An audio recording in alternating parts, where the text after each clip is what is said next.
in-naħla Maltija. Għal pajjiżna unika. Ma tagħmmar fl-ebda rokn oħra tad-dinja. Teżor tal-wirt naturali. Imma x'jagħmilha unika? Il-Gżejjer Maltin eluf ta' snin ilu infirdu mill-bqija tal-kontinenti u n-naħla tal-għasel li kien hawn spiċċat iżolata wkoll. Iż-żmien adattat għall-klima u l-ambjenti naturali lokali, tant li żviluppat karatteristiċi uniċi li tnaqqxu fil-ġenetika. U għamluha differenti mill-bqija tan-naħal tal-għasel madwar id-dinja.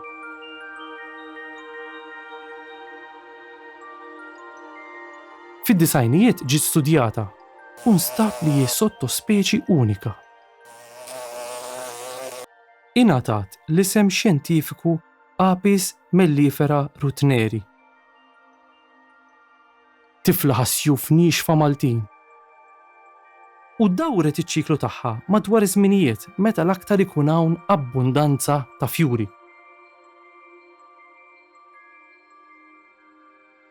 Għan-natura lokali, in-naħla Maltija hi importanti ħafna bħala nseddakkar.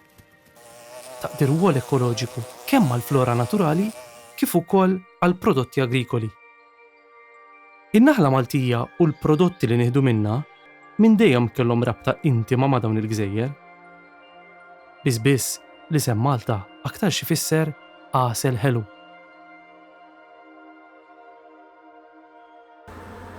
Il-bnedmin ilhom li jarfu l-bżulija tan-naħla, speċjalment għall-produzzjoni tal-għasel, u minn hemm bdiet is-sena ta' trobbija. F'Malta din it-tradizzjoni tmur lura 20 ta' snin. Għal sekli sħaħ, l-apikultura lokali kienet tiddependi biss fuq in-naħla Maltija. Però mhux kollox wartu żgħar. L-isfidi għaliha huma ħafna. L-importazzjoni ta' naħal tal-għasel barrani hija theddida diretta għan-naħla Maltija. It-taħlid bejn il-popolazzjoni Maltija u n-naħal importat qed iwassal għal kontaminazzjoni tal-ġenetika u qed idajfilha ir-reżiljenza. Sansitra d-dera tagħha qed tinbidel minn sewdinija għal safranija.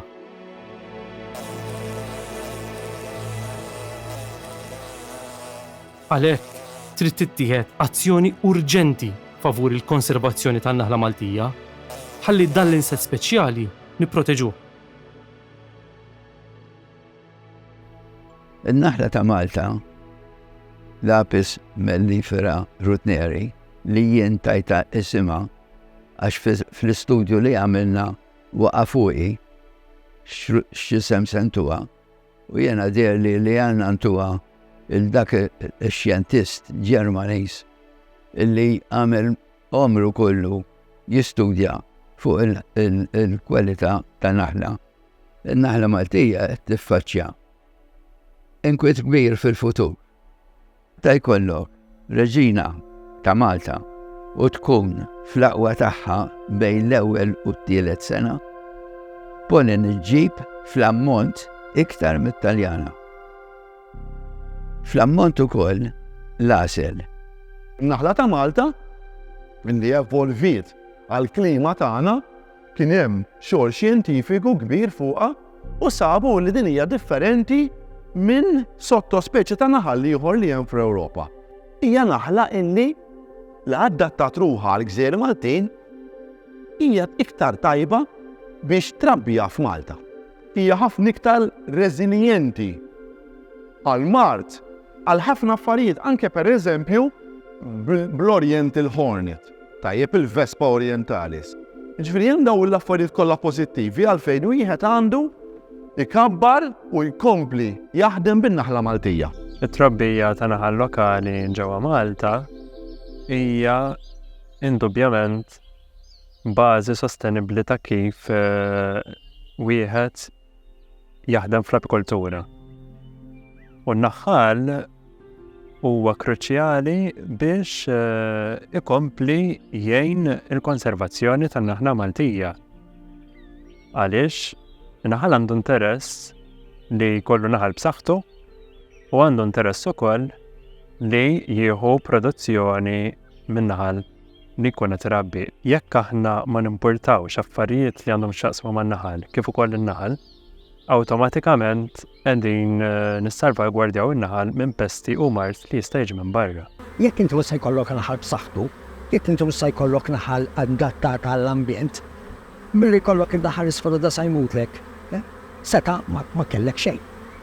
Allura hemm din irid ikun hemm ċertu armonija bejn in-naħla Maltija, il-beekeeper u l-ambjent. Naħseb dawn huma tliet ħoloq illi huma importanti mezz flimkien. Meta qegħdin inħaltu l-ġenetika tan-naħla Taljana man-naħla Maltija, qed inneħħu ċertu adazzjonijiet li n-naħla Maltija għandha bħalissa li tħallija biex tkun aktar resistenti, biex tħallija li tkun aktar adattata għall-ambjent ta' Malta.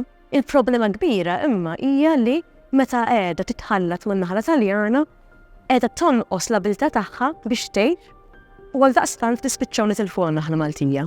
Meta għandek xi ħaġa endemika, xi ħaġa li hija endemika jfisser speċifika biss ma tinstab imkien aktar ħlief għaw Malta, allura għandna nagħmlu ħlietna kollha biex nipproteġuha. U għandna ovvjament nagħtu l-iktar protezzjoni għolja lin-naħla Maltija biex tkompli titkattar u nkomplu ngawduha għal kella jrid għal eluf ta' snin oħra. Tant għandna ftit natura Malta illi dak li għandna irridu nipproteġuh b'kull mezz illi għandna. Jekk ma jkunx hemm sforz ta' konservazzjoni, fi ftit snin oħra hemm ċans kbir li n-naħla Maltija tinqered. U minħabba din it-teddida inħass il-bżonn li titwaqqaf il-Fondazzjoni għall-Konservazzjoni tan-Naħla Maltija. Il-Fondazzjoni taħdem sabiex teduka dwar l-importanza ta' dan l-insett. Ninkoraġġixxu trobbija tagħha u ninsistu fuq aktar riċerka fuqha.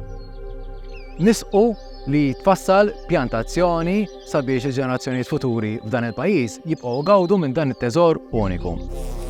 Is-settur tal-apikultura biex ikun sostenibbli irid iserraħ fuq 3 pilastri. In-naħla Maltija bħala parti essenzjali tan-natura, il-patrimonju marbut magħha u trobbija tagħha.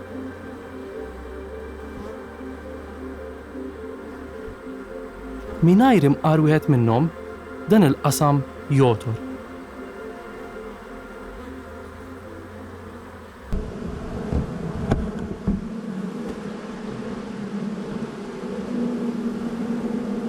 Sar studju mal-Università ta' Malta dwar il-protezzjoni tan-naħla Maltija u wera li l-aħjar pass fis-sitwazzjoni hu li tiġi dikjarata l-insett nazzjonali.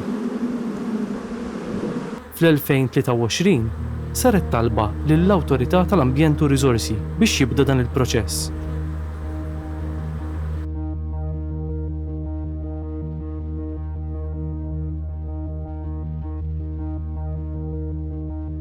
Il-benefiċċji huma bosta. Fosthom li jissaħħaħ l-għarfien nazzjonali ta' din is-sottospeċi endemika fuq l-istess livell bħal qabru u l-merill.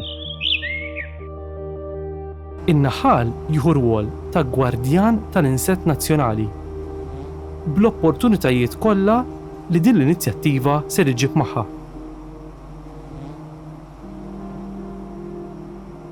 U n-naħla Maltija issir in-naħla tal-għasel preferuta. Allura l-importazzjoni ta' naħal barrani tonqos. U s-settur tal-apikultura jsir aktar sostenibbli. Ir-riskju li jidħol mar ġdid b'mod aċċidentali kif ġara fil-passat jonqos drastikament. In-naħħala jibdew igawdu minn naħla li tirnexxi aktar banqas xogħol għax tgħix aktar fit-tul u tagħmel aktar għasel. L-għasel Malti jiżdiedu l-prestiġju għax isir prodott lokali derivat mhux biss mill-flora tal-Gżejjer Maltin, imma wkoll mill-insett nazzjonali ta' Malta. Din l-inizjattiva toħloq ukoll niċeċ ekonomiċi ġodda fosthom fit-turiżmu ta' kwalità u xogħlijiet ħodor marbuta mal-konservazzjoni. Pass pass, dan l-isforz kollettiv għandu jwassal f'inqas pejjeż u aktar dħul għal min irabbi n-naħla Maltija.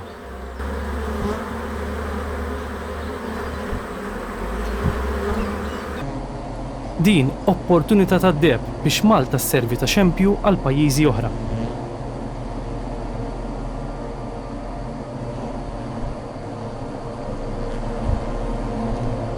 In-naħla Maltija unika.